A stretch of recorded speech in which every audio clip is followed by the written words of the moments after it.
nasa malaking gulo ngayon ang France. Isang kilalang mamamahayag mula sa French National Television, ang France Anbo, ang nagbitiw ng kontrobersyal na pahayag habang nagla-live broadcast. Ang dahilan, ibinunyag niya ang mga nakalap niyang impormasyon sa Pilipinas at ikinumpara ito sa France habang nagla-live. Matapos ang broadcast, nag-ingay ang mga manonood ng France, nagtatanong kung siya ba ay na-brainwash ng kakaibang Pilipinas, at kumalat ng napakabilis ang video sa iba't ibang media at social media. Maging ang gobyerno ng France ay hindi nagtago ng pagkadismaya at nagmamadaling inaayos ang sitwasyon. Ano kaya ang nakita ng mamamahayag na ito sa Pilipinas sa loob ng isang linggo? Bakit niya isasakripisyo ang kanyang 12 taong karera para sa ganoong pahayag? Ang pangalan ko ay Clementine Dulabel. Ako ang espesyalista ng France Anbo para sa pribadong Asya, at nag-aral ako ng kultura ng France sa loob ng 12 taon. Partikular, sa larangan ng pagpapalitang kultural sa pagitan ng France at Pilipinas, kinikilala ako bilang may awtoridad. Nakakuha ako ng doctorate sa French Studies sa Sorbonne University at nakaranas ng lalim ng kulturang Pranses sa loob ng 3 taong pamumuhay sa Paris. Nakaupo ako sa studio ng France Anbo tulad ng dati. Naghahanda ako para sa isang espesyal na feature tungkol sa ika-150 anibersaryo ng pagpapalitang kultural ng France at Pilipinas. Ang boses ko ay puno ng kumpiyansa. Tinitigan ko ang camera at sinabi, "Mga manonood, ngayon pag-uusapan natin ang pagkakaiba sa pagitan ng tunay na kultura at ng kultura na ginagaya lamang. Ang kultura ng France ay may libu-libong taong lalim at pilosopiya. Sa kabilang banda, ang Pilipinas ay tanging ginagaya lamang ang ibabaw ng kultura ng France." Biglang tumaas ang rating. Sa comment section, dumagsa ang mga mensahe tulad ng, "Siyempre, si Dulabel yan, eksperto sa kaibuturan ng kultura ng France," at ibinunyag niya ang katotohanan tungkol sa Pilipinas. Ako ay nasiyahan. Naisip ko na sinasabi ko ang katotohanan. Partikular, ang pagsusuri na ang P-pop ay isang dehadong panggagaya lamang ng French chanson ay nakakuha ng malaking reaksyon. Pagkatapos ng broadcast, lumapit sa akin si Pierre Bourclair, ang aking editor-in-chief. "Ang galing mo, Dulabel." Sumabog ang reaksyon ng mga manonood. Nagningning ang mga mata niya sa pagkasabik. "Bakit hindi tayo maghanda ng isang feature tungkol sa Pilipinas? Pumunta ka roon at mag-imbestiga mismo. Ipakita mo ang pagkakaiba sa kultura ng France ng personal." Mabilis na tumibok ang puso ko. Sa wakas, dumating na ang pagkakataon ko. Pupunta ako at patutunayan ko mismo ang panggagaya ng kultura ng Pilipinas, sagot ko ng may kumpiyansa. Ipakikita ko ng malinaw ang pagka-orihinal ng kultura ng France at ang kababawan ng kultura ng Pilipinas. Noong gabing iyon, habang naglalakad pa uwi sa malamig na hangin ng Paris, naisip ko, paano ko kaya susuriin ang bansang iyon, ang Pilipinas? Ang lahat ng kaalaman na naipon ko ay umikot sa isip ko. Ang panggagaya ng P-pop sa chanson, ang pagnanakaw ng Filipino teleserye sa mga French film. Kahit ang pagkain, naisip ko, ay isa lamang pagbabago ng lutuing Pranses. Tinawagan ko ang kasamahan kong si Pierre. "Pupunta ka sa Pilipinas? Napakaswerte mo," sabi niya habang tumatawa. "Pumunta ka roon at ibunyag mo ng husto. Ipakita mo kung gaano natin iginagalang ang kultura ng France." Nag-post ako sa social media, "Malapit na akong umalis patungong Pilipinas. Ipapakita ko sa inyo ang orihinalidad ng kultura ng France at ang katotohanan ng kultura ng Pilipinas." Daan-daang like at encouragement na komento ang dumating. Kinaumagahan, opisyal na inaprubahan ang proyekto sa editorial meeting. "Ito ay laban para sa katarungang kultural," sabi ng editor-in-chief ng seryoso. Hindi ba't sobra ang pag-rate ng Western media sa pop culture ng Pilipinas? Tayo ang kailangang magpakita ng katotohanan. Naghanda kami ng isang linggong schedule. Pupunta kami sa iba't ibang lugar ng kultura sa Maynila at magsasagawa ng comparative analysis sa France. Ang dibdib ko ay puno ng kaba. Naisip ko na ang investigasyong ito ay magtatala ng bagong pahina sa aking karera. Habang nagbubok ng flight at nagre-reserve ng hotel, patuloy akong nag-iisip. Paano kaya ang mga Pilipino? Kung tama ang alam ko, puro panggagaya lang sila ng kultura ng France. Bago umalis, Habang nag-iimpake, nangako ako, susuriin ko ang katotohanan ng kultura ng Pilipinas hanggang sa kaibuturan. Ang laptop ko ay puno na ng comparative data ng France at Pilipinas, P-pop, teleserye, pagkain. Magsisimula ako roon at unti-unting lalalimin ang paghahanap. Sa taxi papuntang airport, iyon ang huli kong naisip. Ano kaya ang kahulugan ng biyahe na ito sa akin? Siguro, mas lalong magpapatibay ito sa paniniwala ko. Ang Pilipinas ay ang bansa na inaakala natin. Hindi ko pa alam noon. Ang biyaheng ito ay babaliktad sa buo kong buhay. Mula nang tumuntong ako sa Ninoy Aquino International Airport NAIA, may kakaiba na. Habang naglalakad ako pababa ng eroplano papunta sa immigration, wala akong nakitang anumang dehadong panggagaya ng French airport na inaasahan ko. Sa halip, isang espasyo na may kakaibang pakiramdam ang sumalubong sa akin. Nang tumayo ako sa harap ng automated gate ng imigrasyon, binasa ng makina ang aking pasaporte at kinilala ang aking mukha. Nakalampas ako sa loob lamang ng ilang segundo. Mas mabilis at mas tumpak kaysa sa naranasan ko sa airport ng Paris. Kakaiba, bulong ko, bulong ko, bulong ko, bulong ko, bulong ko. Para na sa tas, ang pagkuha ng bagahe ay pareho. Gumana ang conveyor belt sa tamang oras, at lumabas ang maleta ko na walang kahit isang gasgas. Tiningnan ko ang paligid, at ang mga tauhan ng airport ay nag-aanunsyo sa iba't ibang wika, at narinig ko rin ang Pranses. Nang makita ko ito, naisip ko sa loob ko, hindi lang sila nanggagaya ng Pranses, nagbibigay sila ng sarili nilang serbisyo. Ang mas nakakagulat pa ay ang disenyo ng airport. Iba ito sa grandiosong estilo ng France. Ang mga tradisyonal na motif ng Pilipinas at modernong pakiramdam ay naghalo ng magkakasuwato. Ito ay isang natatanging estetika na hindi ko pa nakita. May init at kasabay nito ay isang sopistikadong atmosfera na hindi ko naramdaman sa French airport. Nang lumabas ako para sumakay sa taxi, talagang kahanga-hanga ang sistema ng pila. Tahimik lang, ngunit ang mga tao ay nagkakausap ng natural habang pinapanatili ang kaayusan. Nang dumating ang turno ko, ngumiti sa akin ang driver at nagsabi, "Kumusta? Saan po kayo, ma'am?" Sa sobrang gulat ko, bumati siya sa akin sa Pranses. "Bonjour," sabi ko, at nagtanong ako sa Pranses. "Saan sa Maynila?" "Ang galing nyo naman mag-Pranses," sagot ko nang nagulat. "Medyo lang po," sagot niya nang nakangiti. "Marami po kasing customer mula sa France ngayon kaya nag-aral ako. Kaya ko rin pong mag-Ingles, pero mas maganda po ang Pranses." Nagulat ako ulit sa sinabing iyon. Iba ito sa naunang paniniwala ko na walang kondisyong ginagaya lang ng Pilipinas ang kultura ng France. Habang tumatakbo ang taxi sa highway, maingat kong pinagmasdan ang tanawin. Malinis ang kalsada, at maayos ang takbo ng mga sasakyan. Higit sa lahat, ang buong lungsod ay naglalabas ng ibang-ibang kulay kaysa sa France. "Kumusta po ang Pilipinas?" tanong ng driver. Dahil bago lang ako, maingat akong sumagot.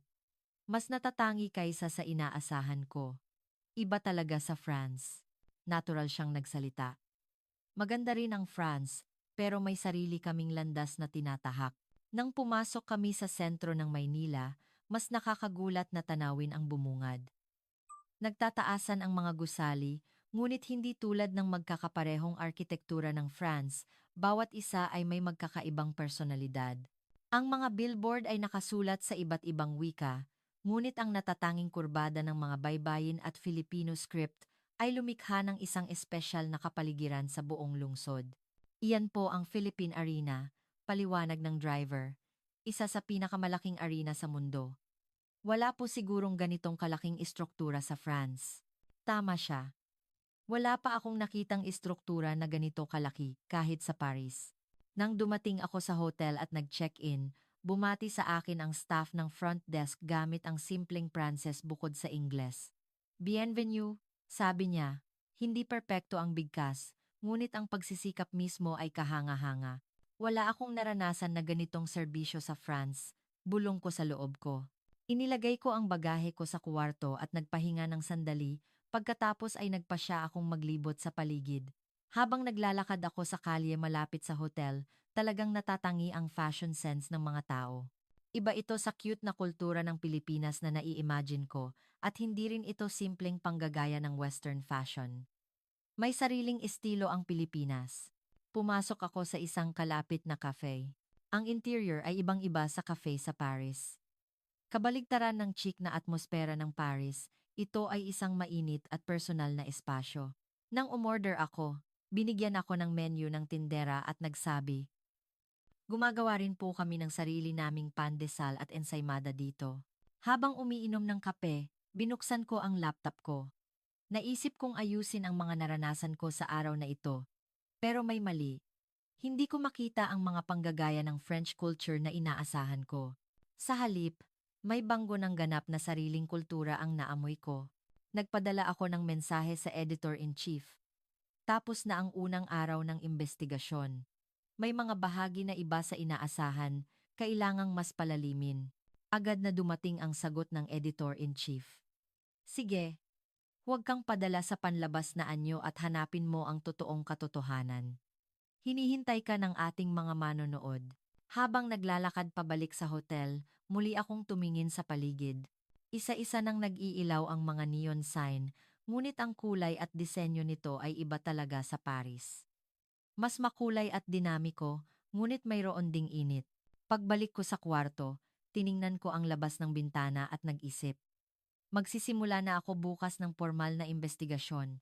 Siguradong makikita ko ang mga bahagi na naimpluwensyahan ng kultura ng France kung mas lalo akong maghuhukay. Gayunpaman, may kakaibang pakiramdam sa isang sulok ng puso ko. Ibang-iba ang nakita ko ngayon sa Pilipinas na alam ko. Baka may namali ako. Ang ganoong tanong ay umiikot sa isip ko. Maaga kinaumagahan, pumunta ako sa Bonifacio Global City, BGC, o Makati. Partikular, gusto kong suriin kung ano ang pagkakaiba nito sa Champs-Élysées ng Paris. Nang sumakay ako sa tren, nakakagulat na lahat ng anunsyo ay ipinapalabas sa Tagalog, Ingles, Chinese at Korean. Mas internasyonal ito kaysa sa subway ng Paris. Nang dumating ako sa isang lugar sa BGC, Makati, talagang puno ito ng sigla. Ibang-iba ang hitsura ng maraming tao sa tahimik na shopping street ng Paris. Mas malaya at nakakapagpabigat ng loob. Kahanga-hanga rin ang mga nagtitinda ng street food sa tabi ng kalsada. Isa itong tanawin na hindi makikita sa Paris. Pumasok ako sa isang cafe at umorder ng Amerikano. Ito ay para ayusin ang pagkakaiba sa pagitan ng kultura ng France at Pilipinas. Malinis ang interior ng cafe, ngunit may iba pang alindog kaysa sa cafe sa Paris. Mas mainit at mas madaling lapitan siguro ang atmosfera. Nang buksan ko ang laptop ko at inaayos ang mga materyales, may isang Pilipino sa katabing mesa ang kumausap sa akin. "Mula po ba kayo sa France?" Tanong niya sa Ingles. "Opo, mula sa Paris." Sagot ko. "Nanirahan ako sa Paris ng 1 taon." Sabi niya ng may pakikisama. "Napakagandang bansa talaga ng France. Lalo na ang kultura, napakalalim." Nag-usap kami ng mga 3 minuto. Ikinuwento niya ang kanyang karanasan sa France at talagang may pagmamahal ang tingin niya sa kultura ng France. Wala akong nakitang anumang inferiority complex o panggagaya sa French culture na inaasahan ko. Sa halip, sinabi niya na bawat bansa ay may sariling kagandahan. Nang matapos ang aming pag-uusap, pumunta ako sa banyo at nang bumalik ako, wala ang bag ko sa tabi ng upuan. Tiningnan ko sa loob ng cafe, ngunit hindi ko ito makita. Agad akong pinawisan. Nandoon ang lahat ng mahalagang card, cash, at maging ang pasaporte ko. Anong gagawin ko? Nagpanik ako. Sa Paris, halos hindi na makita kung nawala ang bag. Lalo na sa ganitong kaabalang lugar. Naisip ko na pareho lang sa Pilipinas. Nang aalis na ako sa cafe na sumuko na, tinawag ako ng isang tindera. "Ma'am, naiwan po ninyo ang bag ninyo." Lumingon ako, at ang tindera na kumuha ng order ko ay papalapit sa akin habang hawak ang aking Hermes bag. Hindi ako makapaniwala. Binuksan ko ang bag at nakita ko na ang lahat ng card, cash, at pasaporte ay nandoon pa rin, walang nawawala. "Maraming salamat po talaga." "Saan ninyo po ito nakita?" Tanong ko. "Nakaiwan po sa lababo ng banyo," sagot niya ng nakangiti. Buti na lang po at natandaan ko ang mukha ninyo, kaya naibalik ko po. Gusto ko siyang bigyan ng tip bilang pasasalamat, ngunit tinanggihan niya habang kumakaway. Huwag na po. Normal lang po iyan dito sa Pilipinas. Sa sandaling iyon, nagulat ako. Sabi niya, normal lang. Ibig sabihin, ang katapatan ay hindi isang pambihirang bertud kundi isang pang-araw-araw na bagay. Hindi ito maiisip sa Paris. Hindi ko rin inasahan na mararanasan ko ito sa Maynila. Paglabas ko sa cafe at naglalakad sa kalye, naging komplikado ang isip ko. Ito ba talaga ang Pilipinas na alam ko? Naisip ko na ang bansang ito ay walang pakundangan na gumagaya lang sa French culture, ngunit saan nanggagaling ang katapatan na ito? Pumasok ako sa isang kalapit na tindahan ng pampaganda. Gusto kong kumpirmahin kung ang mga produkto ng Pilipinas ay panggagaya lang ng French products. Gayunpaman, nakakagulat na may mga produkto na may ganap na ibang konsepto. Iba ito sa minimalistang disenyo ng French cosmetics. Ang mga produkto ay may mas matingkad at personal na packaging. Sikat din po ang produktong ito sa France, paliwanag ng tindera.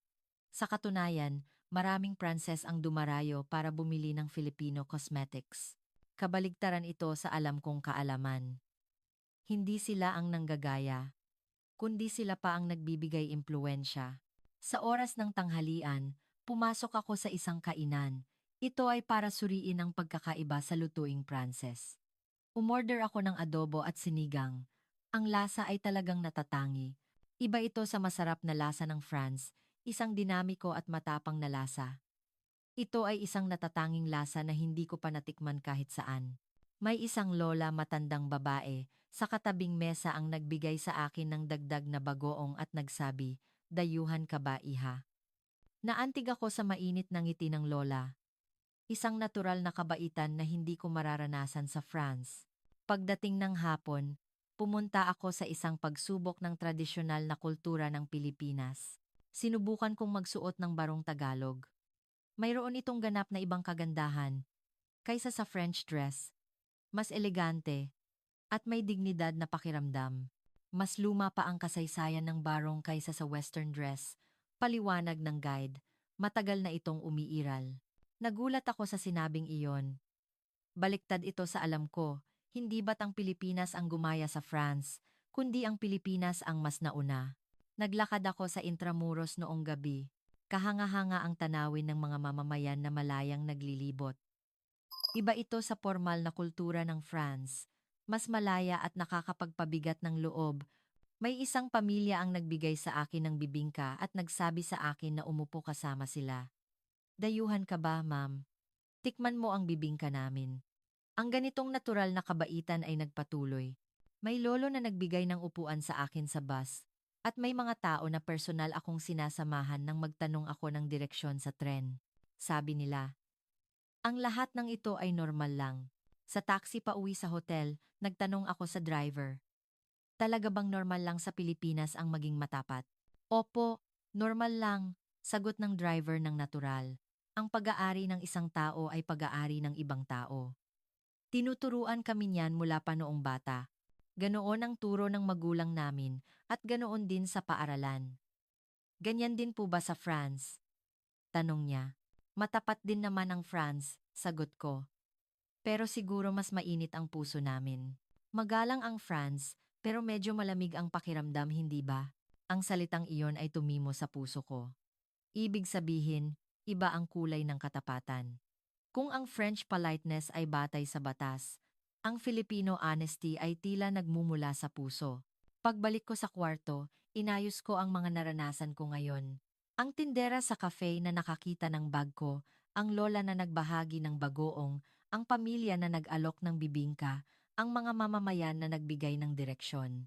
Isang lipunan kung saan ang lahat ng ito ay tinatawag na normal lang. Ito ay isang natatanging kultura na hindi maipaliwanag sa pamamagitan lamang ng panggagaya sa French culture. Nagpadala ako ng mensahe sa editor-in-chief.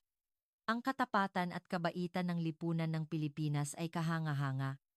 Natuklasan ang natatanging katangian ng kultura na iba sa France. Dumating ang sagot, baka panlabas na anyo lang yan.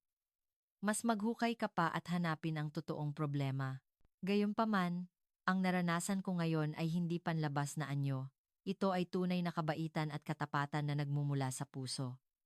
Bukas, personal kong mararanasan ang industriya ng kultura ng Pilipinas. Titingnan ko kung ang P-pop at Filipino teleserye ay panggagaya lang talaga ng Chanson at French films. Araw na NG pagbisita sa isang technology hub sa Makati, Cebu. Gusto kong kumpirmahin mismo ang katotohanan ng Filipino technology. Partikular, gusto kong suriin kung ano ang pagkakaiba nito sa mga kumpanya ng France. Habang nagbiyahe ako sa tren, may nakita akong advertisement ng isang Filipino IT company sa istasyon. Next Generation AI and BPO services that changed the world, ang catchphrase na umakit sa aking pansin. Next Generation AI, bulong ko. Isa itong teknolohiya na hindi ko pa nakikita sa France. Walang kumpanya sa France ang naglabas ng ganoong produkto. Nang dumating ako sa tech hub, isang malaking gusali ang sumalubong sa akin. Welcome, Miss Dulabel. Bumati sa akin sa Pranses ang isang kinatawan at binigkas niya ang pangalan ko ng tama. Ikinagagalak ko po na maitur kayo sa aming kumpanya ngayon. Ang mga high-tech na pasilidad na nagsimula sa lobby ay bumaliktad sa inaasahan ko. Lahat ng display sa dingding ay Filipino products at talagang malinaw ang kalidad ng imahe. Hindi ito dehado kung ikukumpara sa French products. Una kaming pumasok sa Innovation Lab. Kasalukuyan po naming isinasagawa ang AI-driven BPO business process outsourcing at cloud computing technology. Paliwanag ng team leader ng research. Ito po ang tanging teknolohiya sa mundo. Talagang kahanga-hanga na makita ang mga AI-driven software na nagtatrabaho at nakikipag-usap sa tao. Isa itong inobasyon na wala akong nakita kahit saan sa France. Nade-develop din ba ang ganitong teknolohiya sa France? Tanong ko. Wala pa po. Sa pagkakaalam namin, sagot ng researcher. Kami po ang nangunguna at marami rin po kaming patent. Ang sumunod ay ang Software Design Studio. Ang isang malaking LED screen ay punong-puno ng mga Filipino design graphics at software. Ang teknolohiyang ito ay kami rin po ang unang nag-develop sa mundo, sabi ng tagapamahala ng may pagmamalaki. Ang aming software components ay ginagamit din sa mga kumpanya, tulad ng Apple. Talagang nagulat ako. Akala ko ang France ang namumuno sa teknolohiya at ang Pilipinas ang sumusunod, ngunit ang Pilipinas pa pala ang nagsusupply ng components sa mga higante. Matapos ang tour, nagkaroon kami ng briefing sa conference room. Ang mga numerong ipinakita sa screen ay nakakagulat. Ang investment namin sa research and development noong nakaraang taon ay 2 trilyong piso, sabi ng tagapamahala. Bawat taon, mahigit 10% ng aming benta ay inilalaan sa R&D. Ang numerong 2 trilyong piso ay umikot sa isip ko. Ito ay mas malaki kaysa sa R&D budget ng anumang kumpanya sa France.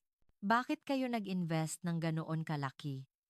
Tanong ko dahil interesado ako. Dahil ang teknolohiya ang kinabukasan, simpleng sagot niya, kung hindi tayo mag-innovate, wala tayong kinabukasan.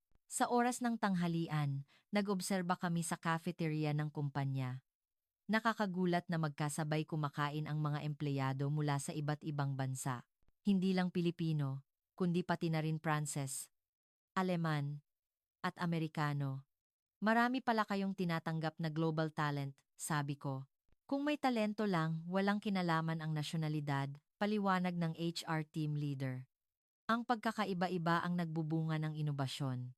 Pagdating ng hapon, bumisita rin kami sa isang startup incubator sa Manila.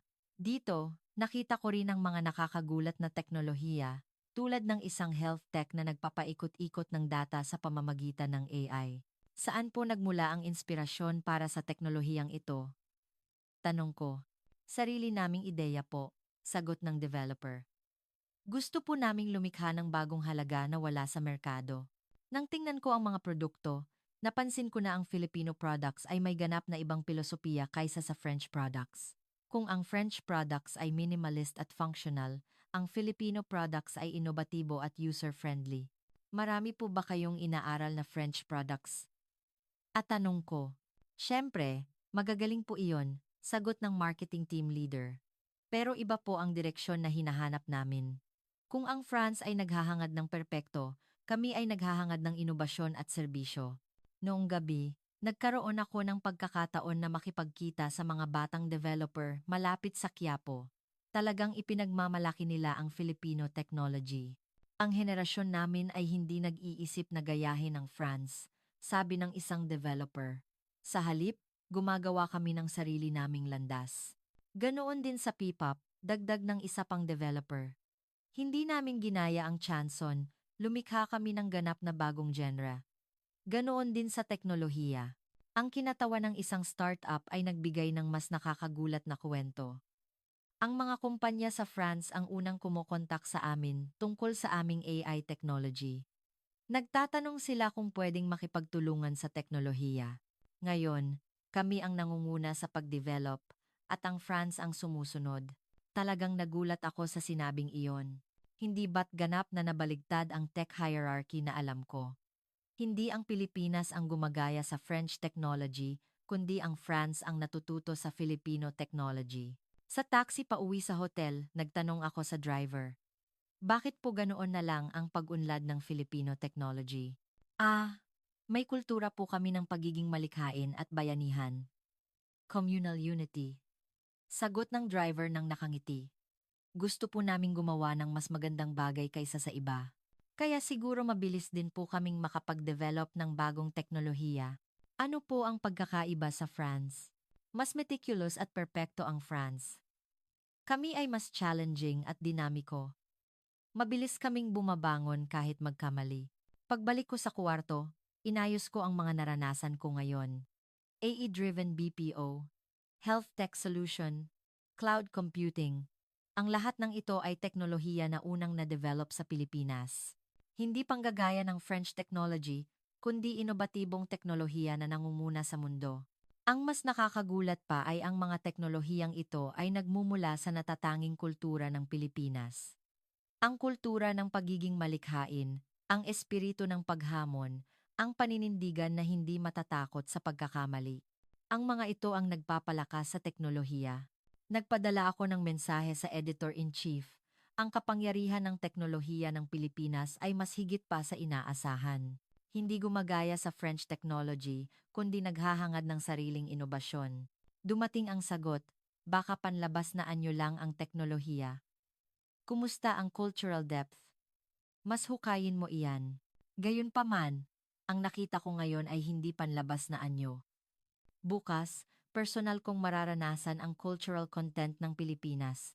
Titingnan ko kung ang P-pop at Filipino teleserye ay panggagaya lang ba talaga ng chanson at French films. Nang dumating ako sa isang masiglang bahagi ng Quezon City, QC, o Makati, para akong napunta sa isang ganap na ibang mundo.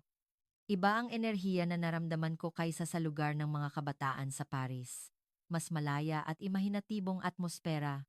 Sa iba't ibang sulok ng kalye, may mga batang artista na nagli-live street performance. Ang musika nila ay ibang-iba sa chanson. Nang makinig ako sa kanta ng isang grupo, may natatanging beat at melody ito. Iyan po ba ang P-pop? Tanong ko sa isang estudyante na katabi ko. Opo, P-pop po iyan, sagot ng estudyante. Iba rin po iyan sa musika ng mga mainstream idol, mas eksperimental at malaya. Pumasok ako sa isang cafe malapit sa isang universidad. Ang dingding ay puno ng mga poster ng comics, Filipino comics. Iba ito sa bande dessinée, French comics. Ang mga kuwento ay mas nakatuon sa buhay at realidad. Sikat din po ang comics na ito sa ibang bansa, paliwanag ng may-ari ng cafe. Ginawa rin po itong teleserye sa mga streaming service. May mga comics artist na nagmi-meeting sa isang mesa. Naging curious ako kaya kinausap ko sila. Excuse me, comics artist po ba kayo?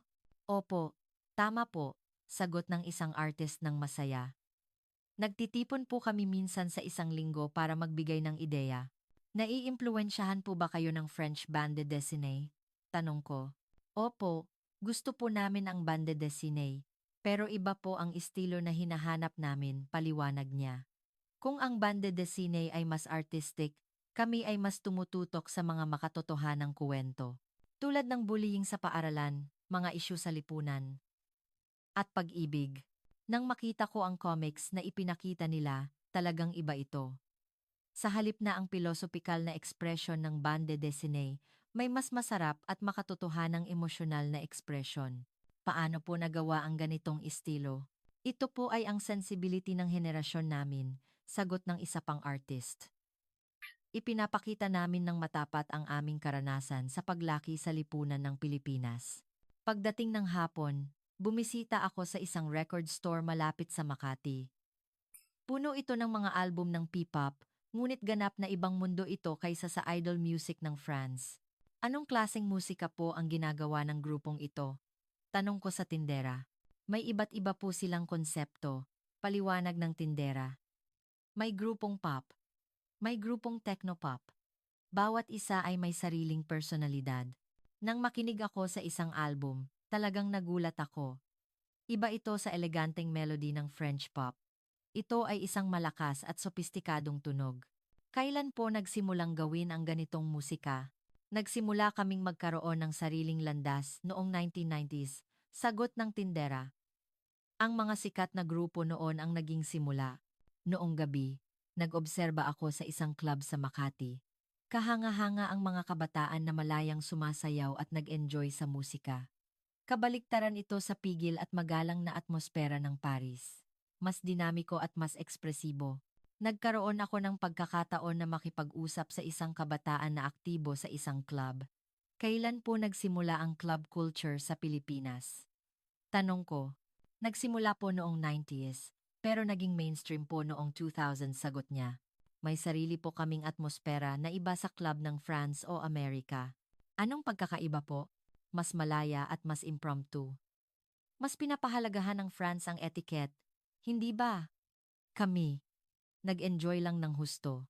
May mga estudyante ng Art University na nagdidiscuss sa isang mesa. Nang makinig ako sa usapan nila, talagang interesado ako. Wala kaming inferiority complex sa French culture. Ang henerasyon namin, sabi ng isang estudyante. Sa tingin namin, mas imahinatibo kami. Ano po ang dahilan ng tagumpay ng P-pop sa buong mundo? Sumingit ako at nagtanong. Dahil po sa originality pagka-orihinal, sagot ng isa pang estudyante. Ang French pop ay ginagawa para sa domestic market ng France, hindi ba? Ang P-pop ay ginawa mula pa sa simula para sa mundo. At magaling po kaming sumipsip ng iba't ibang kultura at lumikha ng bago. Nagsasama-sama po namin ang American hip-hop, European electronic music, at African rhythm, at gumagawa po kami ng sarili naming musika, dagdag ng isa pang estudyante. Talagang nakakagulat na pananaw. Hindi panggagaya kundi fusion at reimagining. Hindi nila ginagaya ang French culture, kundi tinutunaw nila ang kultura ng buong mundo sa sarili nilang paraan. Ang isang comics artist ay nagbigay ng mas konkretong halimbawa. Ang French bande dessinée ay may sistema ng album, hindi ba? Kami, direkta kaming nagde-deliver sa digital platform. Mas inobatibo at mas madaling ma-access. Kaya mas madaling makita ng mga tao sa buong mundo ang Filipino comics. Ang France, nakatuon pa rin sa papel, hindi ba? Sabi ng isa pang artist. Naglakad ako sa kalye ng QC, Makati ng gabing-gabi at nag-isip. Ang mga kabataan na nakita ko ngayon ay walang anumang inferiority complex o panggagaya sa France. Sa halip, lumikha sila ng sarili nilang natatanging kultura. May isang street artist na nagpipinta sa dingding. Saan po kayo nakakakuha ng inspirasyon para sa ganitong pintura? Tanong ko. Nagmumula lang po sa puso ko, sagot niya ng nakangiti. Nagsasama-sama po kami ng Filipino, Western, at Asian, at gumagawa po kami ng bago. Anong tingin ninyo sa French culture?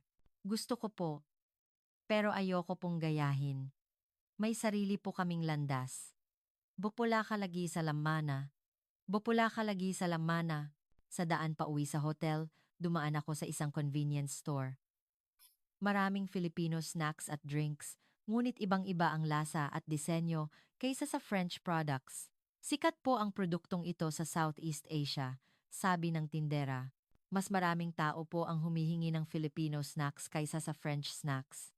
Pagbalik ko sa kwarto, inayos ko ang mga naranasan ko ngayon. Comics, P-pop, club culture, street art.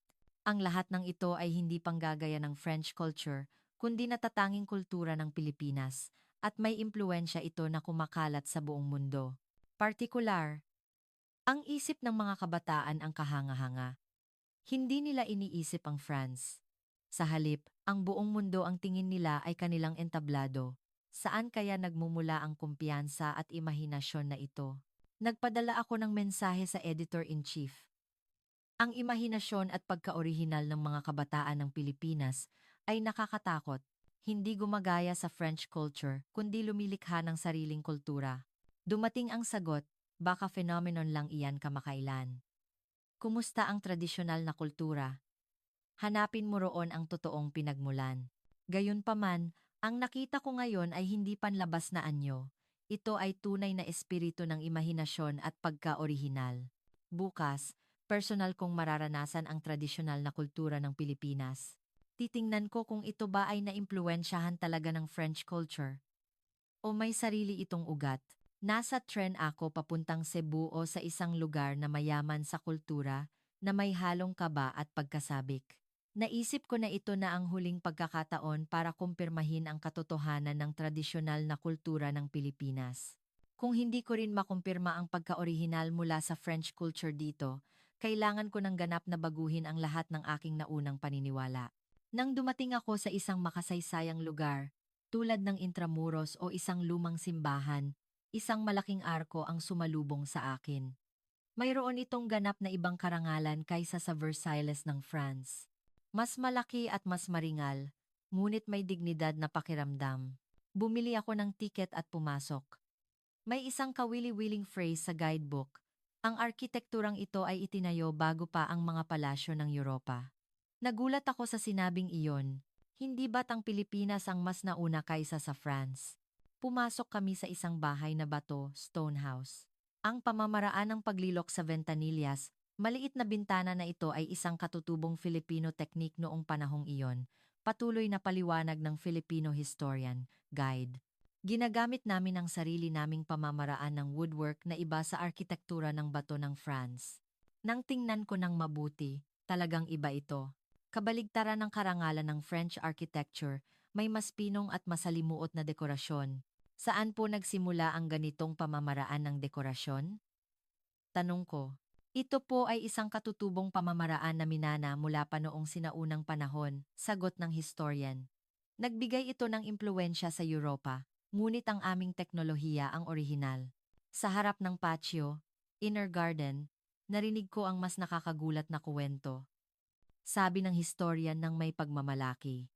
Ganap na iba ang pilosopiya nito kaysa sa French-style garden. Kung ang France ay naghahangad ng geometrical na kagandahan, kami ay naghahangad ng natural na karangalan. Sa oras ng tanghalian, kumain ako ng lechon, roasted pig, sa isang restaurant malapit sa Intramuros. Ganap na ibang lasa at pilosopiya ito kaysa sa haute cuisine ng France. Kailan po nagsimula ang lutuing ito? Tanong ko sa may-ari ng restaurant. Sa tingin ko, matagal na po, sagot ng may-ari. Mas luma pa po ang kasaysayan nito kaysa sa French cuisine. Pagdating ng hapon, bumisita ako sa National Museum of the Philippines. Dito, nalaman ko ang isang talagang nakakagulat na katotohanan. Manunggul jar, bulul rice, god carving, mga textile. Ang lahat ng ito ay mga labi mula sa panahon bago pa ang modernong kultura ng Europa. Tingnan po ninyo ang textile na ito. Paliwanag ng curator. Ang aming weaving at carving ay nagbigay ng malaking impluensya sa Europa noong panahon ng kalakalan. Marami sa mga textile at craftsmanship ng Europa ay nagmula sa Filipino technology. Talagang nagulat ako sa sinabing iyon. Ang craftsmanship na ipinagmamalaki ng Europa ay batay pala sa Filipino textile at carving. Sa exhibit room ng mga textile at alpabeto, nalaman ko ang mas nakakagulat na katotohanan. Ang aming baybayin pre-colonial script ay may kasaysayan na mahigit 1,000 taon. Nang makinig ako sa paliwanag, talagang kahanga-hanga ang rationality ng baybayin. Mas sistematiko at mas aesthetic ito kaysa sa alpabeto. Noong gabi, naglakad ako sa isang kalye na may pinagsamang tradisyonal at modernong kultura. Kahanga-hanga ang mga kabataan na nakasuot ng modernong barong na nagsiselfie sa cafe. Sikat po ba ang barong sa mga kabataan ngayon? Tanong ko sa may-ari ng isang barong rental shop. Opo, sikat po talaga ngayon ang barong. Sagot ng may-ari. Marami po kaming customer na dayuhan. Sabi po nila, may elegance ito na iba sa French dress. Nang suotin ko mismo ang barong, talagang iba ang pakiramdam kaysa sa French dress. Mas elegante at may dignidad, ngunit aktibo. Ano po ang pagkakaiba ng barong sa dress? Mas nauna po ang barong, paliwanag ng may-ari. Habang umiinom ako ng hot chocolate sa isang tradisyonal na tea house, nag-isip ako. Ang lahat ng nakita at narinig ko sa buong araw ay ganap na bumaliktad sa aking naunang pananaw. Ang makasaysayang katotohanan na hindi ang Pilipinas ang gumagaya sa France, kundi ang kultura ng Pilipinas ang nagbigay impluensya sa Europa. Paano ko kaya ito tatanggapin?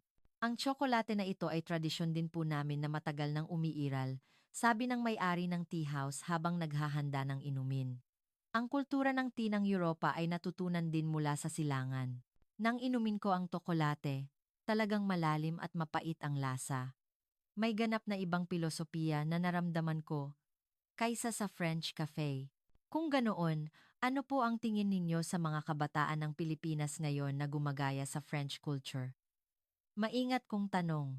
Ang mga kabataan ngayon ay hindi iniisip ang France, sagot ng may-ari ng nakangiti.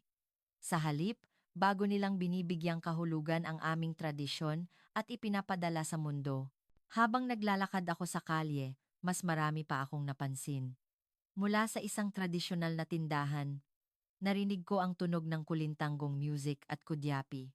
Lute, ganap na ibang kulay ng tunog kaysa sa French instruments. Mas malalim at mas resonante. Sa isang tindahan ng tradisyonal na craft, nakita ko ang mga Filipino carvings. Kailan po nagsimula ang pamamaraang ito? Tanong ko. Mula pa po noong pre-colonial era, paliwanag ng may-ari. Kumalat din po ito sa Europa.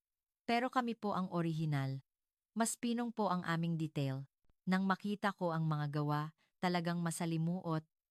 May mas matingkad at mas pinong disenyo kaysa sa European decorative art. Sa paper-making experience, sinubukan kong gumawa ng sarili kong abaka, Filipino paper. Ang abaka po ay sinasabing mas maganda ang kalidad kaysa sa Western paper, sabi ng guro. Hindi po ito nagbabago kahit 7,000 taon na. Iyan po ang dahilan kung bakit na pre-preserve pa rin ang mga lumang kasulatan. Nang gabing-gabi na, naglakad ako sa tabi ng Manila Bay o sa Ilog Pasig. Isang maayos na ilog, ngunit naramdaman ko ang pagmamahal ng mga Pilipino sa kalikasan. Payapa ang tanawin ng mga mamamayan na malayang naglilibot at ang mga magkasintahan na nagde-date. May isang lolo matandang lalaki ang kumausap sa akin. Dayuhan po kayo, ma'am? Kumusta po ang Pilipinas? Talagang malalim po ang tradisyonal na kultura, sagot ko. Mukhang iba po talaga sa French culture. Opo, ganoon po, sabi ng lolo ng may pagmamalaki. Ang 2,000 taong kasaysayan ay hindi biro. May natatangi kaming kultura na ginawa ng aming mga ninuno. Pero narinig ko po na gusto ng mga kabataan ngayon ang French culture. Ayos lang po iyon, sabi ng lolo ng mapagbigay. Dapat nating matutunan ang magagandang bagay sa isa't isa at itapon ang masasamang bagay, pero hindi dapat mawala ang sarili natin. Sa daan pa uwi sa hotel, huling kong tiningnan ang isang modernong gusali na may Filipino curves. Isang tanawin kung saan ang tradisyon at moderno ay natural na naghalo. Pagbalik ko sa kwarto, inayos ko ang mga naranasan ko ngayon. Ang karangalan ng intramuros, ang kagandahan ng weaving, ang rationality ng baybayin, ang elegance ng barong. Ang lahat ng ito ay kultura na mas nauna o nag-develop ng orihinal kaysa sa France. Ang mas nakakagulat pa ay ang makasaysayang katotohanan na ang mga tradisyonal na kultura na ito ay nagbigay impluensya sa Europa, arkitektura, craftsmanship, musika, at maging ang alpabeto. Ang direksyon ng cultural transmission na alam ko ay ganap na baliktad. Ang kaalaman na naipon ko sa loob ng 5 taon bilang eksperto sa French culture ay nayanig ng husto. Kung inakala ko na ang Pilipinas ay panggagaya lang ng France, ngunit sa katunayan, ang Pilipinas pala ang cultural source. Tinawagan ko ang editor-in-chief. Kumusta ang investigasyon sa tradisyonal na kultura? Tanong niya. Nastasha. Nastasha. Talagang nagulat po ako. Sagot ko. Ang tradisyonal na kultura ng Pilipinas ay mas nauna pa sa France at tila nagbigay pa ng impluensya sa Europa. Baka bias na claim lang iyan, sabi ng editor-in-chief. Mas komplikado ang kasaysayan. Mas komplikado ang kasaysayan. Hanapin mo pa ang mga kasalukuyang problema. Pinutol ko ang tawag at nag-isip. Ang nakita ko ba ay bias na ideolohiya, ngunit ang mga labi sa museo, mga dokumento, at mga talaan ng kasaysayan ay malinaw. Patunay ito ng pagka-orihinal at advanced na pag-unlad ng kultura ng Pilipinas. Humiga ako sa kama at tiningnan ang kisame, nalubog sa malalim na pag-iisip. Ang pagkakakilanlan ko bilang eksperto sa French culture ay nayanig. Kung mali pala ang pagtatangi ko sa French culture at minamaliit ko ang Pilipinas, ano na ang gagawin ko? Bukas, personal kong mararanasan ang media ng Pilipinas. Ano kaya ang pagtrato nila sa mga makasaysayang katotohanang ito? Sila ba ay nag-approach ng objetibo? O pinapalaki lang nila ito? ITO na ang oras para ilagay ang huling piraso ng puzzle. Araw na ng pagbisita sa ABS-CBN o GMA Philippine Broadcasting Network. Gusto kong kumpirmahin mismo kung paano tinutugunan ng media ng Pilipinas ang sarili nilang kultura. Partikular, nag-aalala ako kung pinapalaki ba ng media ng Pilipinas ang mga makasaysayang katotohanan na naranasan ko kahapon. Nang dumating ako sa Broadcasting Center sa QC Makati, isang malaking gusali ang sumalubong sa akin. Welcome po, Miss Dulabel. Tanaka Minoru pangalan ng producer. Guide ng International Department sa lobby. Ikinagagalak po naming maitur kayo sa aming network ngayon. Una naming inobserbahan ang newsroom. Sa isang news production area na nagtatrabaho 24 oras, ang mga mamamahayag ay masiglang nagdidiscuss at naghahanda ng mga balita. Mukha itong katulad ng French network, ngunit mas malaya ang atmosfera. Anong klaseng balita po ang madalas ninyong tinutugunan? Tanong ko. Tinutugunan po namin ang lahat ng uri ng issue sa bansa, sagot ng news desk. Politika, ekonomiya, lipunan, kultura, partikular, binibigyan namin ng importansya ang critical perspective. Critical perspective? Kinokriticize din po ba ninyo ang patakaran ng gobyerno? Siyempre, dapat po, sagot niya ng natural. Hindi po ba ang papel ng media ay bantayan ang kapangyarihan? Hindi po kami pwedeng pumanig sa gobyerno dahil lang sa kami ay public broadcasting. Nagulat ako sa sinabing iyon. Kinokriticize din ng public broadcasting ng France ang gobyerno, ngunit hindi kasing tapang ng Pilipinas. Nagkaroon din ako ng pagkakataon na obserbahan ang editorial meeting. Nakakagulat na ang mga mamamahayag ay matapang na nagpo-propose ng mga balita na kinokriticize ang patakaran ng gobyerno. Kailangan nating mas laliman pa ang paghukay sa pagkabigo ng patakaran sa ekonomiya, sabi ng isang mamamahayag. Huwag nating basta tanggapin ang anunsyo ng gobyerno. Marami ring problema sa patakaran sa edukasyon, dagdag ng isa pa. Kailangan nating mas pakinggan ang boses ng mga guro sa lugar. Talagang nagulat ako sa ganitong malayang diskusyon. Paano po ninyo tinutugunan ang relasyon ng Pilipinas at France? Maingat kong tanong. Naghahangad po kaming tugunan ito ng objetibo, sagot ng mamamahayag ng International Department. Kinikilala namin ang magagandang bagay sa France at itinuturo namin ang mga problema. Hindi kami nag-approach ng emosyonal at walang kondisyon. Nang makita ko ang balita na ipinakita nila, talagang balanse ang pananaw. Hindi nila kinokriticize ng walang kondisyon ang France at hindi rin nila ito sinusuportahan ng walang kondisyon. Sa oras ng panayam, nakaupo ako at kaharap si Mr. Minoru. Tanaka, paano po ninyo i-report ang Pilipinas sa France? Tanong niya. Sumagot ako ng matapat. Kadalasang inire-report namin na panggagaya lang ito ng French culture. Sa ganoong pananaw din po ako dumating para mag-imbestiga. Kumusta po ng personal ninyong narating? Ganap na iba, kinilala ko. Iba talaga ang katotohanan sa Pilipinas na alam ko. Partikular, nagulat ako nang maranasan ko ang tradisyonal na kultura kahapon. Tumango si Mr. Minoru. Minsan, kami rin ay nagre-report ng ibang bansa ng may bias na pananaw. Pero kamakailan, Naghahangad kaming magkaroon ng mas objektibo at balanse na pananaw. Gaano po kalaya ang media ng Pilipinas? Nagtanong ako ng isang delicate na tanong. Hindi perpekto, pero medyo malaya, sagot niya ng matapat. Malaya kaming makapagsulat ng mga balita na kinokriticize ang gobyerno at pwede naming ipahayag ang iba't ibang opinyon.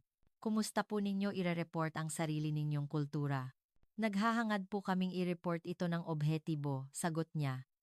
Ipinapasa namin ang magagandang bagay, ngunit hindi namin itinatago ang mga problema. Naghahangad kaming hindi ito palakihin o pagandahin. Nagkaroon din ng discussion sa mga mamamahayag ng International Department. Sila ay mga eksperto sa kani-kanilang rehiyon. Paano po tinitingnan ng mamamahayag ng France ang France? Tanong ko. Naghahangad po kaming tingnan ito ng objektibo, sagot ng eksperto sa France. Marami ring magagandang bagay ang France. At may mga problema rin. Madalas kaming nagiging emosyonal sa isyu ng kasaysayan, ngunit naghahangad kaming maging balanse. Ang ganitong balanse na pananaw ay kahanga-hanga.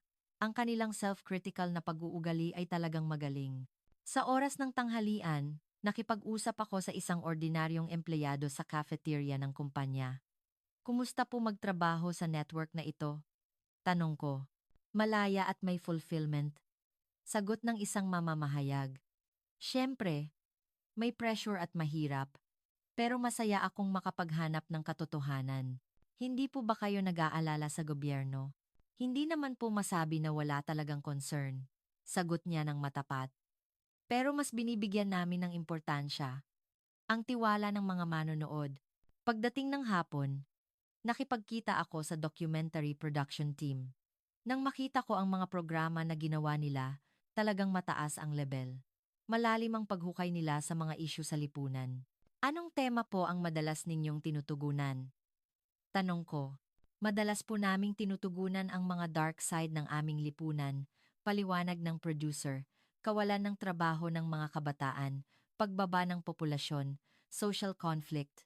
Tinutugunan namin ang mga problemang ito ng harapan, hindi kami nagtatago. Anong approach po ninyo kapag tinutugunan ang Filipino culture? Naghahangad po kaming hindi ito palakihin, sagot ng isa pang producer. Maganda ang boom ng pop culture, pero kailangan din nating tugunan ang mga problema sa likod nito. Problema sa idol industry, limitasyon ng cultural content industry. Talagang nagulat ako. Hindi nila pinapaganda ng walang kondisyon ang sarili nilang kultura, kundi matapat pa nilang tinutugunan ang mga problema. Nakatutulong po ba ang ganoong programa sa ratings? Mas binibigyan namin ng importansya ang social meaning kaysa sa ratings, matapang niyang sagot. Inayos ko ang aking mga pag-iisip sa parke noong gabi. Ang oras na ginugol ko sa broadcasting network sa buong araw ay nagbigay ng malaking shock sa akin. Hindi nila tinatago ang sarili nilang problema at pampublikong nagdidiscuss sila. Hindi sila natatakot na i-criticize ang gobyerno. Ito pala ang tunay na anyo ng healthy media. Naisip ko sa loob ko.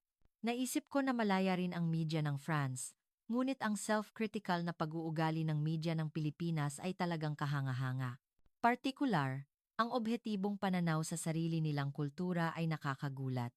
Ang pagmamalaki sa sarili nilang kultura, ngunit ang pagkilala rin ng matapat sa mga problema. Saan kaya nagmumula ang balanse na ito? May isang mamamayan ang kumausap sa akin. Dayuhan po kayo, ma'am. Kumusta po ang Pilipinas? Talagang malaya po ang media, sagot ko. Kino-criticize din po ang gobyerno at matapat na tinutugunan ang mga problema ng sarili nilang kultura.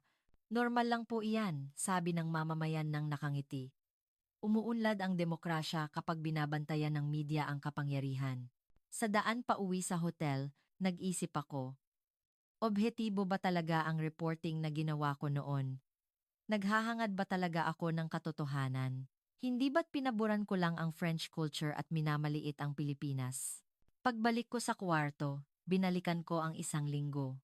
Ang unang impression sa airport, ang mga tao na nagbalik ng bag ko, ang nakakagulat na teknolohiya, ang imahinatibong kabataan, ang malalim na tradisyonal na kultura, ang malayang media.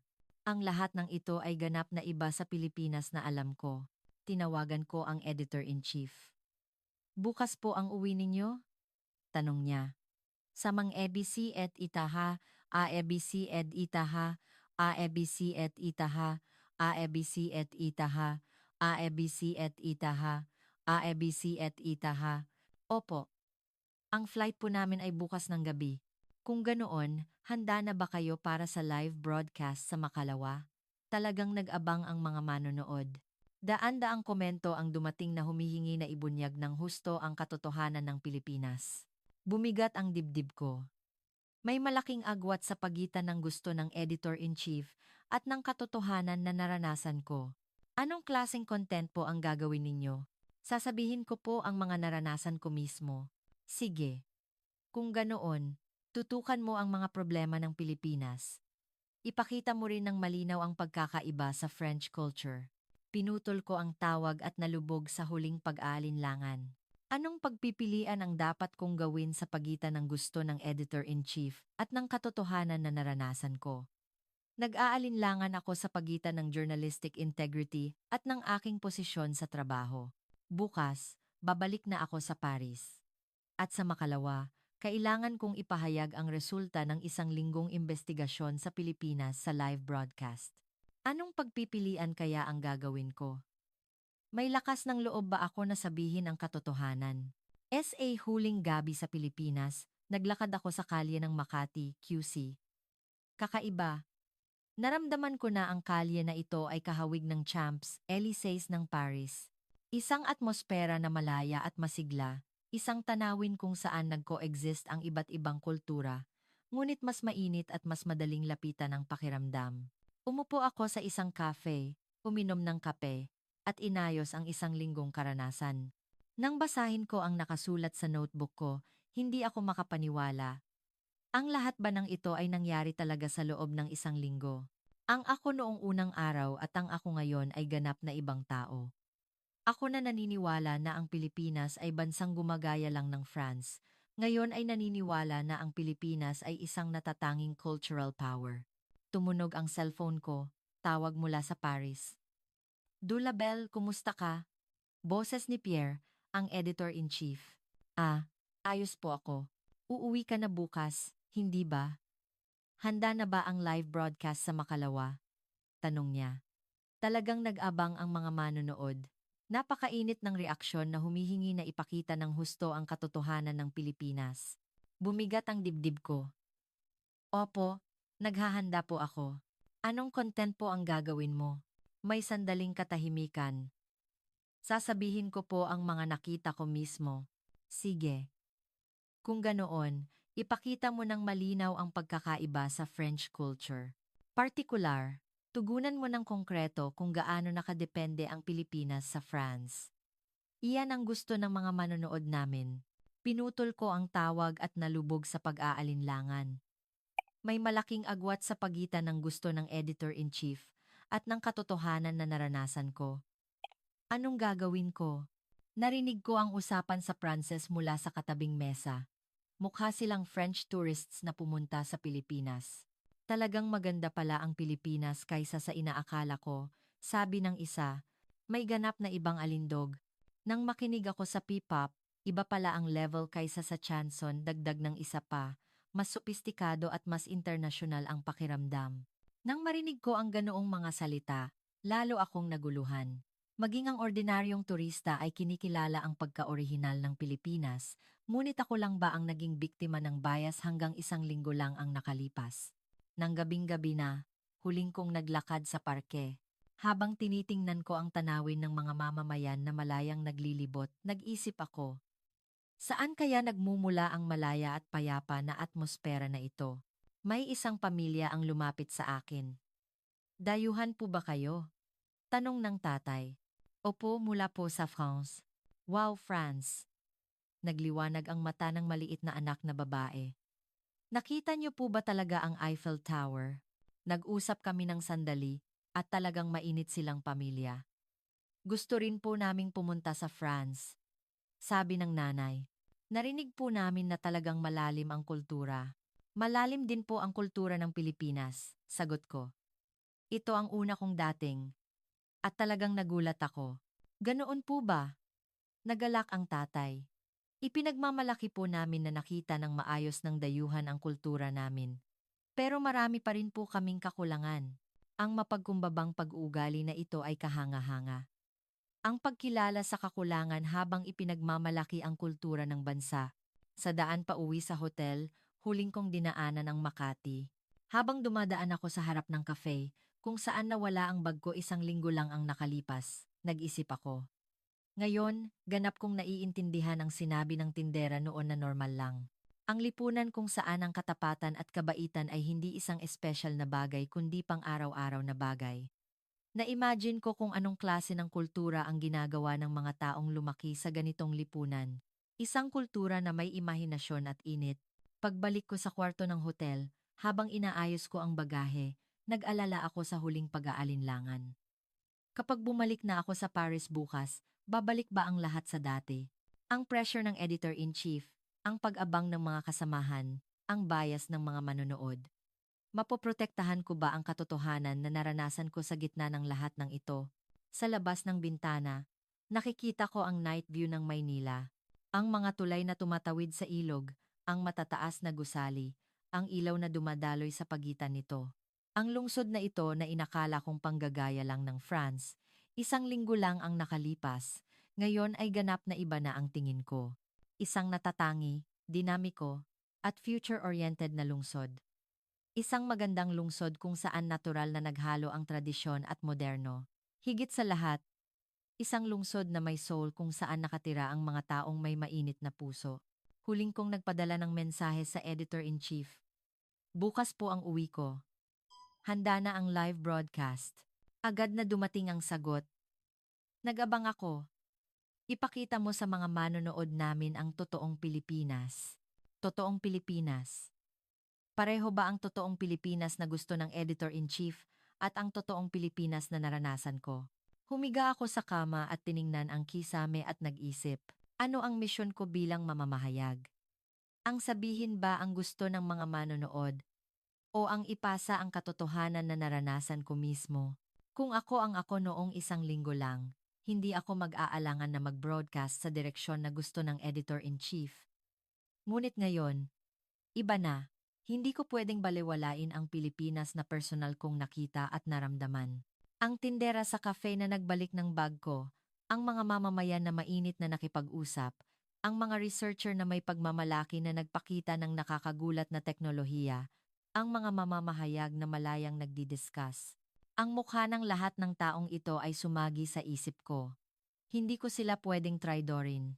At higit sa lahat, hindi ko pwedeng traidorin ang sarili ko. Hindi ko pwedeng itapon ang journalistic integrity ko. Sa wakas, nagdesisyon ako. Sa live broadcast bukas, sasabihin ko ang katotohanan na naranasan ko. Kahit magalit ang editor-in-chief, kahit tumalikod ang mga kasamahan, kahit madismaya ang mga manonood, ang sabihin ang katotohanan ang misyon ng mamamahayag. Ang huling gabi ko sa Pilipinas ay lumipas. Bukas, babalik na ako sa Paris, at sa makalawa, magsisimula na ang fateful live broadcast. Anong resulta kaya ang naghihintay? Natatakot ako, ngunit naisip ko na hindi ako magsisisi.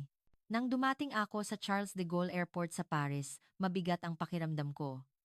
Ang 1 linggo sa Pilipinas ay parang panaginip. Talaga bang naranasan ko ang lahat ng yon? Habang sumasakay ako sa taxi papunta sa bahay, nang makita ko ang pamilyar na kalye ng Paris, naramdaman ko na bumalik ako sa realidad. Nang dumating ako sa bahay at inayos ang bagahe, nakita ko ang maliit na souvenir na dinala ko mula sa Pilipinas. Isang bookmark na may baybayin, isang postcard ng Intramuros, isang magnet na barong. Ang maliliit na bagay na ito ay nagpapatunay na ang 1 linggo ay totoo. Kinaumagahan, maaga akong pumunta sa network. Masiglang sinalubong ako ng mga kasamahan ko. Kumusta? Talagang pangit ba ang Pilipinas? Tanong ni Pierre. Medyo. Nag-abang ako sa broadcast bukas, sabi ni Sophie. Ipakita mo ng husto ang katotohanan ng Pilipinas. Patunayan mo kung gaano kagaling ang French culture. Hindi na ako nakasagot. Ibang-iba ang inaasahan nila at ang katotohanan na naranasan ko. Pagpasok ko sa editorial office, sinalubong ako ni Pierre ng nakangiti. Marami po akong natutunan.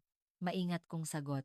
Sige, ayusin na natin ang content ng live broadcast bukas, sabi niya habang nakaupo sa upuan. Magsimula ka sa pagkakaiba ng French at Filipino culture at ipakita mo kung gaano nakadepende ang Pilipinas sa France. Ngunit sa sandaling magbubukas ako ng bibig, sumingit siya. Talagang mainit ang reaksyon ng mga manonood. Sa mga komento, lahat sila ay humihingi na ibunyag ang ilusyon ng Pilipinas. Sa broadcast na ito, magiging matatag ang pangalan mo. Umuwi ako at nag-isip hanggang gabing-gabi. Kung sasabihin ko ang katotohanan, magdudulot ito ng malaking wave. Ngunit hindi rin ako pwedeng magsinungaling.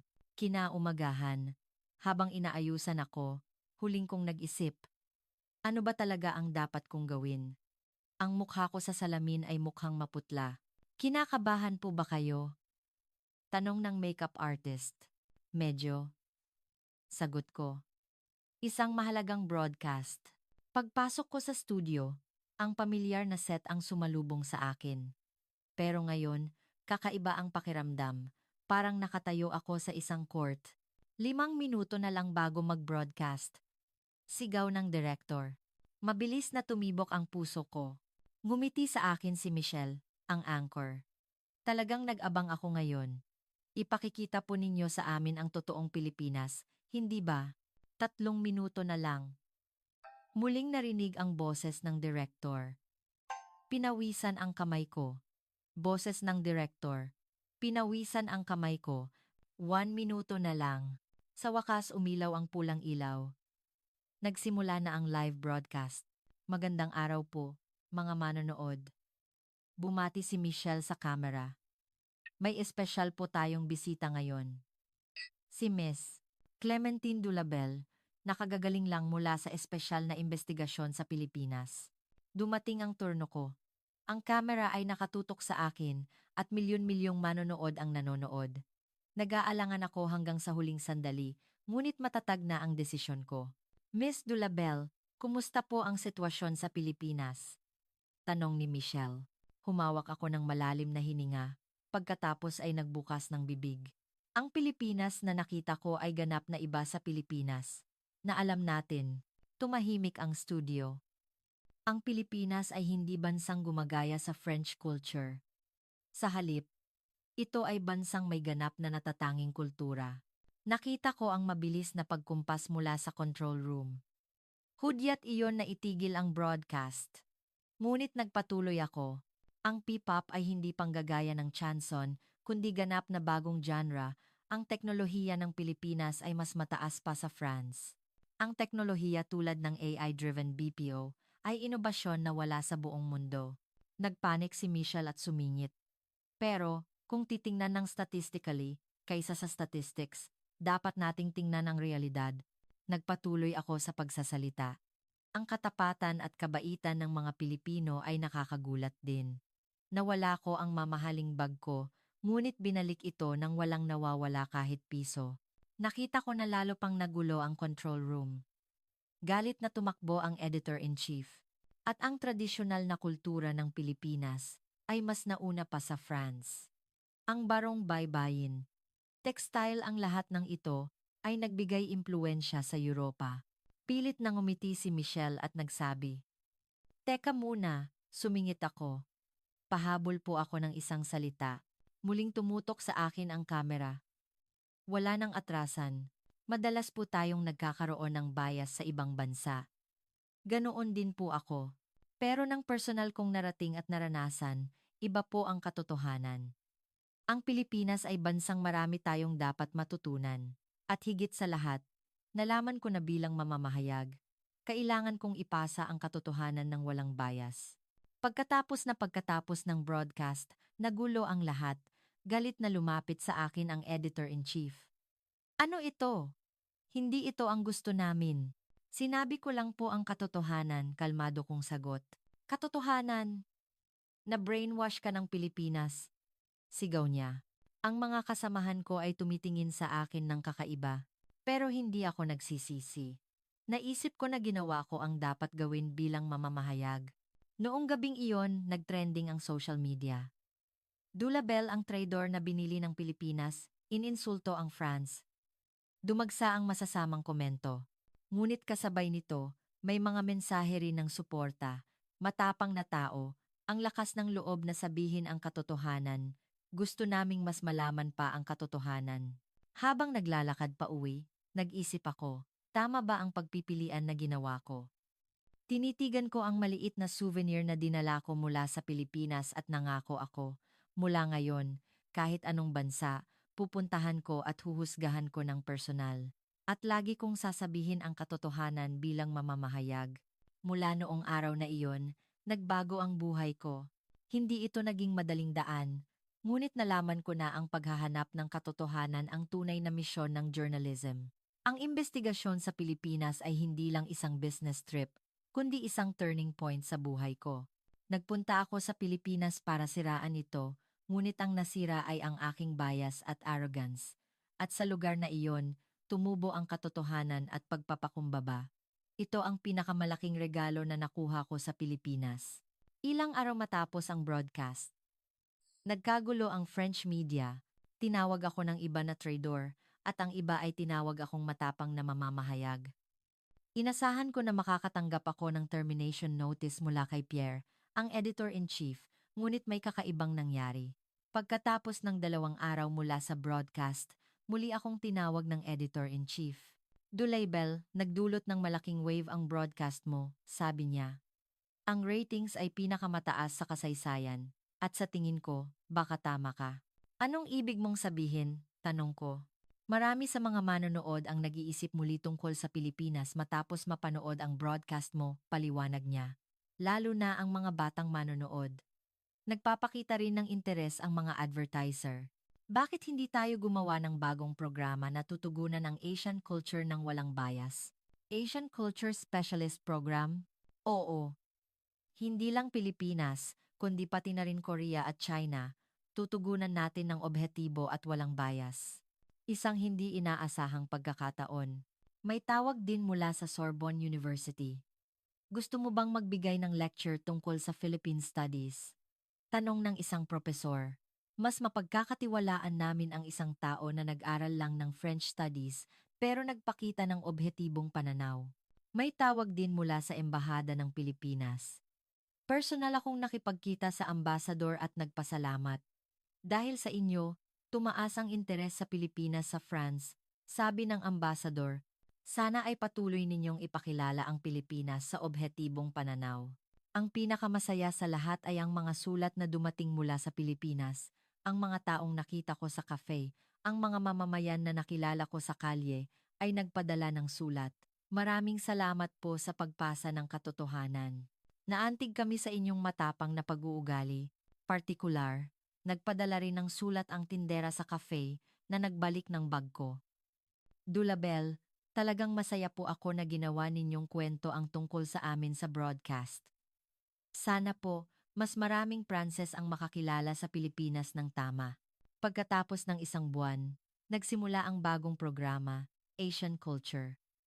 Sa unang broadcast, matapat akong nagsalita sa mga manonood. Ako po ay isang mamamahayag na may bias. Pero ng personal kong naranasan, nalaman ko kung gaano kadelikado ang bias. Mula ngayon, ipapasa ko sa inyo ang tunay na anyo ng bawat bansa ng walang preconception. Ang reaksyon ng mga manonood ay nakakagulat. Ito po ang matapat na mamamahayag na hinihintay namin. Kailangan namin ng programang walang bias. Pagkatapos ng 3 buwan, muli akong bumisita sa Pilipinas. Sa pagkakataong ito, hindi bilang turista, kundi bilang bahagi ng isang cultural exchange program. Nang dumating ako sa NAIA, ganap na iba ang pakiramdam kaysa sa unang dating ko. Tinitingnan ko ang Pilipinas ng walang bias, kundi ng may bukas na puso. Nag-shoot ako ng documentary tungkol sa kultura ng Pilipinas sa Cebu. Ang pamagat ay ang pagka-orihinal at lalim ng kultura ng Pilipinas. Gusto kong ipakita sa mga manonood ng France ang tunay na kagandahan ng Pilipinas. Nang makipagkita ako muli sa mga batang artista sa Makati, talagang masaya ako. Miss Dulabel, napanood po namin ang broadcast ninyo. Masiglang bumati sa akin ang isang comics artist. Dahil sa inyo, nagsimula ring maging interesado ang France sa Filipino comics. Nagkaroon din ako ng espesyal na panayam sa ABS-CBN. Ang pamagat ay, ang French journalist na nagtagumpay sa bias. Ano po ang pinakamalaking pagbabago? Tanong ng producer. Nagbago po ang tingin ko sa mundo, sagot ko. Ngayon, hindi ko hinuhusgahan ang anumang bansa hanggat hindi ko personal na narating at naranasan. At nalaman ko ang kagandahan ng diversity.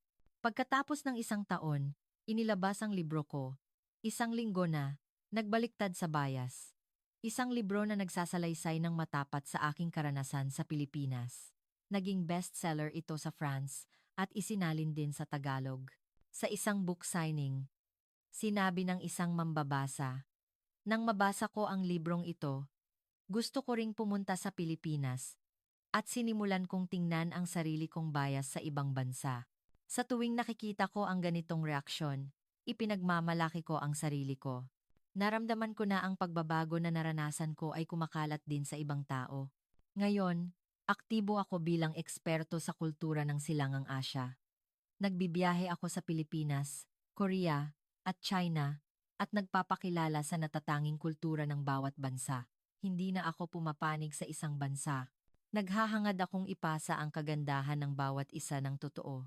Ang pinakamalaking aral na natutunan ko sa Pilipinas ay ang lakas ng loob na hanapin ang katotohanan. At ang pag-uugali na tingnan ang mundo ng may mapagkumbabang puso. Kahapon, dumating ang imbitasyon mula sa Pilipinas. Bibigyan ako ng Certificate of Appreciation para sa aking kontribusyon sa pagpapalaganap ng Filipino-French Cultural Exchange. Isang bagay na hindi ko kailanman na-imagine isang taon lang ang nakalipas.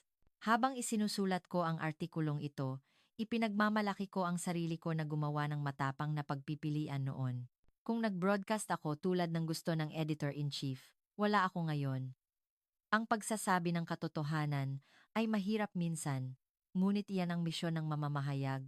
At sa huli, iyan ang tamang daan bilang isang tao. Ang isang linggo sa Pilipinas ay ganap na nagbago sa buhay ko. Isang mahalagang karanasan na nagbago sa akin mula sa mamamahayag na biktima ng bias tungo sa cultural specialist na may bukas na puso, mula sa mapagmataas na Europeo tungo sa isang mapagkumbabang world citizen. Ito ang kamangga-manggang kuwento ni pagbabago ni Clementine Dulabella. Talagang kahanga-hanga ang isang mamamahayag na nagtrabaho bilang eksperto sa kultura sa loob ng 12 taon at minamaliit ang Pilipinas, ngunit ganap na nagbago sa loob lamang ng isang linggo. Lalo na ang lakas ng loob na aminin ang katotohanan sa broadcast ay nakakaantig. Siguro, tayo rin, nang hindi natin nalalaman, ay may bias sa kultura ng ibang bansa. Nakuha natin ang aral na hindi dapat tayong maghukom ng padalos-dalos hanggat hindi natin personal na nararanasan.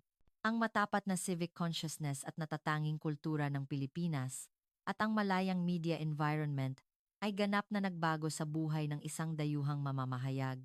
Muli tayong nakaramdam ng tunay na kagandahan ng kultura. Para maipakilala ang mahalagang kultura na ito sa mundo, ibahagi po ninyo ang video na ito sa maraming tao. Mag-subscribe at mag-like din po. Magkita-kita po tayo ulit sa susunod na mas nakakaantig na kuwento. Salamat po.